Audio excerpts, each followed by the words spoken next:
nearly 20 years asking literally tens of thousands of questions about everything. Yeah. But there are, at the end of the day, only two that, in my view, are important. Sitting comfortably?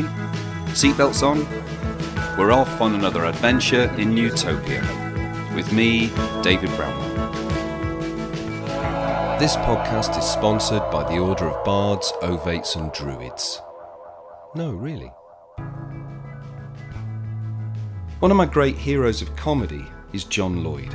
John was producer for TV's Spitting Image, The Hitch Hikers Guide to the Galaxy, and all 4 series of Blackadder.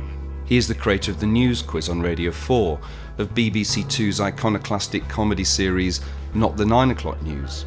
He is the host of Radio 4's Museum of Curiosity and creator of the long-running TV comedy panel show QI. He even once shared a flat with Douglas Adams. Is that all I hear you say? John is also a fellow seeker. When invited on Radio 4's Desert Island Discs, John chose countercultural philosopher Alan Watts' brilliant The Book on the Taboo Against Knowing Who You Are as his comfort read. Now there's a man after my own heart. Unsurprisingly, John isn't short of a bob or two. He's won numerous awards for his work and has a happy, stable, loving relationship and 3 children. Despite this, he has struggled with depression, and in his early 40s experienced a long dark night of the soul, from which he came to some profound revelations.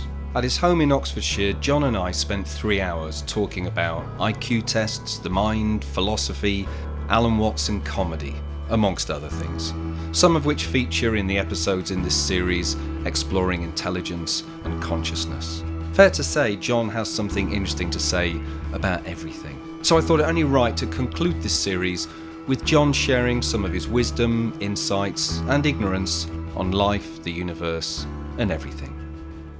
What happened to me in my early 40s was that I had a massive crisis where I couldn't see the point of anything. I had plenty of money, I had things, I had everything that one could reasonably want. And because of the way I was brought up, to be conscientious and hardworking and to come as close to top as possible, I lost the plot, really. And very early on, the first thing that occurred to me is that I didn't know anything. And the children were people, they kept saying, Harry would say, "Dad, does God look after burglars?" This is like such a metaphysical question. And things like, why is there something and not nothing? I mean, Leibniz asked that question. This is a kid, tiny little child asking these things. And what happened at 42 was it came in upon me with a horrible shock that I didn't know anything at all. First, few months was horrible because that was one of my validations, I'm smart. But oh, what a relief, David, to know that you're ignorant and so is everybody. Will Rogers, the comedian, used to say, everybody's ignorant just on different subjects, Once you know you don't know anything, you're completely free, And so I'm Professor of Ignorance at Solent University in Southampton, because ignorance is what drives science. It's not knowledge. It's scientists going, why is that? They're asking, well, what? Hang on, that's very odd.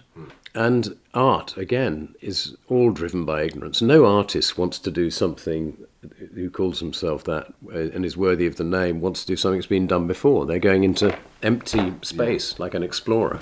They went to the Oracle at Delphi, a bunch of Socrates fans, and said, who's the wisest man in Athens? And the Oracle said, the oracles would always give an ambiguous answer that was usually open to misinterpretation and therefore disaster.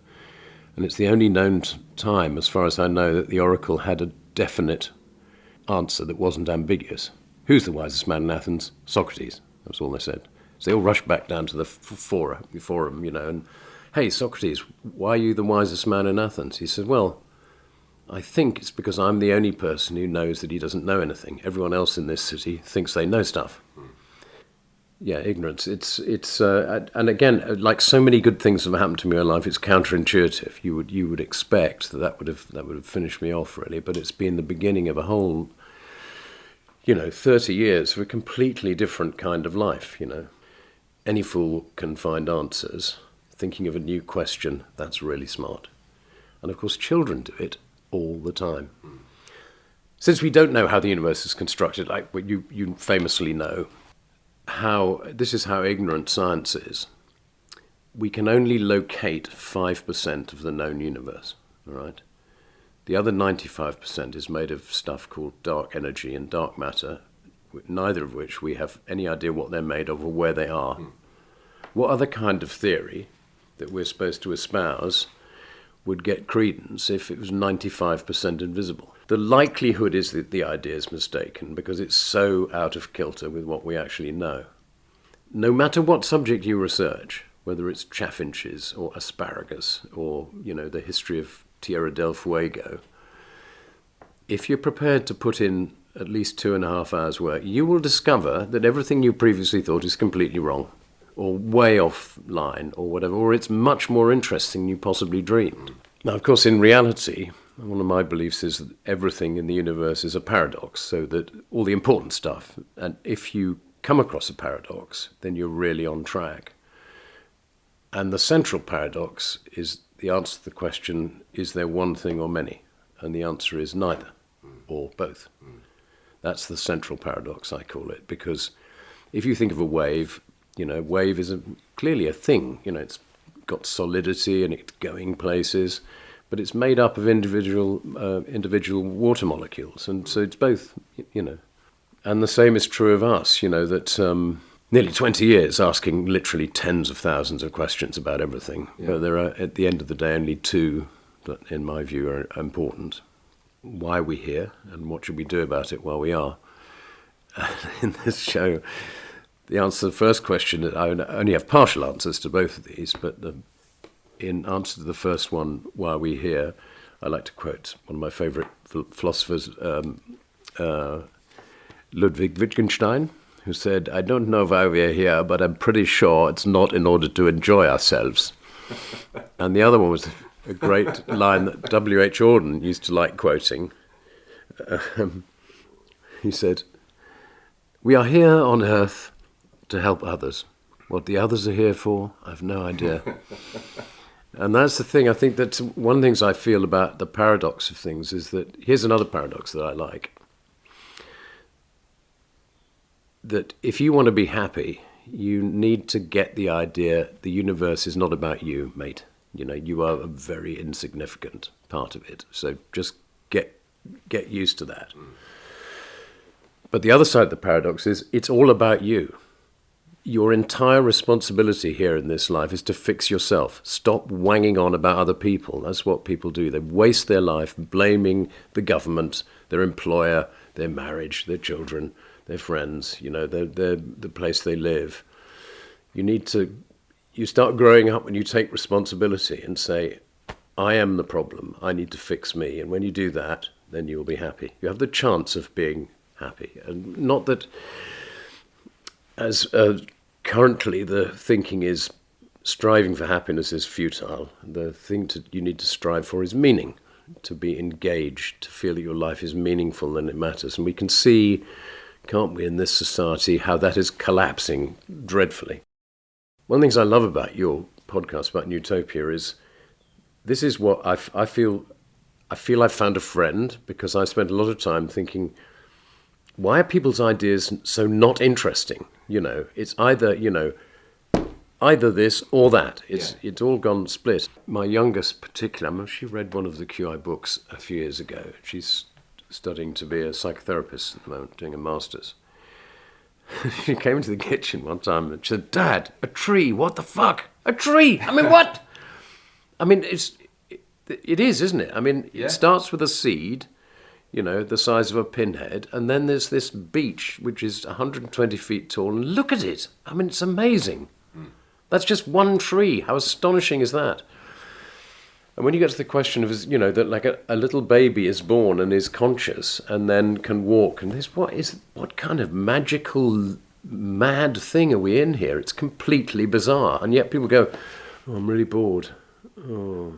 I try to have as few opinions as I can, but I haven't been able to shake this one off because I don't have a better explanation. I think that the universe is an intelligent entity and that actually consciousness is the only thing that's real, that everything else is an emanation of consciousness. It's, in other words, exactly the other way round of what people think. So we've been researching consciousness for 120 years, and we've got absolutely nowhere. It's known as the hard problem of science. It's like no idea. how this sense of self-awareness emerges from a spongy pink grey mass of blurb in your head. And I've thought this for 30 years, nearly 25 years certainly, that it's the other way round, as if you think of the idea that consciousness is all there actually is, and everything else is an invention. It's in Hinduism it's called Maya, the great illusion. And we can sort of grasp this idea. The metaphors for the way things are tend to fit with their time, because you can obviously send a movie over the internet and stream it, and that's done with a series of noughts and ones, and it is like, it's not really the movie, it's come in a set of digital information, that's simply just very long strings of noughts and ones, and re-emerges at the other end, because it's not real. And once you have movies that also smell and can be touched in virtual reality, you won't soon be able to tell the difference between a VR experience and an actual one. And it's getting quite close in a way already. So I think that's a pretty likely idea, that we are in a VR experience. It's like because I can't even say that you're here. I can't definitely say that I'm not dreaming, but I can definitely say that I'm thinking. The one thing we know is we're self-aware. Everything else could be imagined. We could be in a movie. It could be a VR. It could be, the Truman Show. Again, the thing about philosophy, it doesn't have to be right. It has to work for you. So I find the Truman Show, the idea that I'm actually the only player in a thing that everyone else is laughing at, is actually a very useful thing to do. So you might as well behave well, because if you don't, you're just going to be laughed at by absolutely everybody. So get your act together and try not to be such a twat. And so I happen to think, for example, because consciousness is the only thing that actually is, and all the rest of it's an emanation or a sort of movie, that nothing really dies. Consciousness doesn't go anywhere. It's also, you don't have the problem of where did God come from then? If God created everything, where did he come from? The answer is consciousness has never been anywhere. It's never going anywhere. It isn't made of anything. It has no dimension. And I think that might very well be what dark energy and dark matter are. I think they're consciousness, which we haven't yet learned to place or to weigh. If it floats your boat to say the universe is completely uncaring and meaningless, great. Well, I was saying to the late Jonathan Miller, if you think it's all uncaring and meaningless, Jonathan, why don't you just kill yourself? He said, well, I've got a very full diary. There's an awful lot of people who want my attention. And that, you don't find that funny that you just said that? You don't find that absurd?